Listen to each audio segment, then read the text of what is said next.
સુરતમાં સ્થાનિક સ્વરાજની ચૂંટણીનો માહોલ ગરમ બની રહ્યો છે. શહેરના વોર્ડ નંબર 11 ગોરાટ વિસ્તારમાં ચૂંટણી પ્રચાર દરમિયાન ભાજપ અને અપક્ષ ઉમેદવારના સમર્થકો વચ્ચે ઉગ્ર ધીંગાણું સર્જાયું છે. અપક્ષ ઉમેદવાર તરુણ પટેલના સમર્થકોને, ખાસ કરીને મહિલા પ્રચારકો પર ભાજપના ઉમેદવાર હર્ષ મહેતા અને તેમના સમર્થકોએ હુમલો કર્યો હોવાના આઘાતજનક ઘટના સામે આવી છે. મળતી વિગતો અનુસાર અપક્ષ ઉમેદવાર તરુણ પટેલ જ્યારે પોતાના સમર્થકો સાથે પ્રચાર કરી રહ્યા હતા ત્યારે ભાજપના ઉમેદવાર હર્ષ મહેતા અને તેમના કાર્યકરો ત્યાં પહોંચ્યા હતા.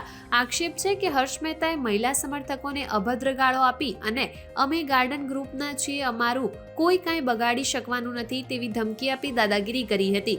વિવાદ એટલો વકર્યો હતો કે એક મહિલાને જોરદાર ધક્કો મારી પાડી દીધી હતી, જેમાં મહિલાના કપડાં પણ ફાટી ગયા હોવાના ગંભીર આક્ષેપો થયા છે. કેટલીક મહિલાઓને જાહેરમાં તમાચા મારવામાં આવ્યા હોવાની વાતથી વિસ્તારમાં તંગદિલી વ્યાપી ગઈ છે.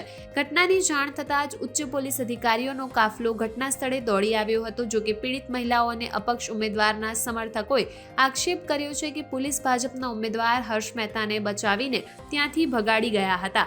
હાલમાં પોલીસે પરિસ્થિતિ પર કાબુ મેળવ્યો છે, પરંતુ મહિલાઓ પર થયેલા આ હુમલાને પગલે સુરતના રાજકારણમાં ખળબળાહટ મચી ગયો છે. રોજ નવા અપડેટ્સ જોવા માટે અમારા પેજને ફોલો કરવાનું ભૂલશો નહીં.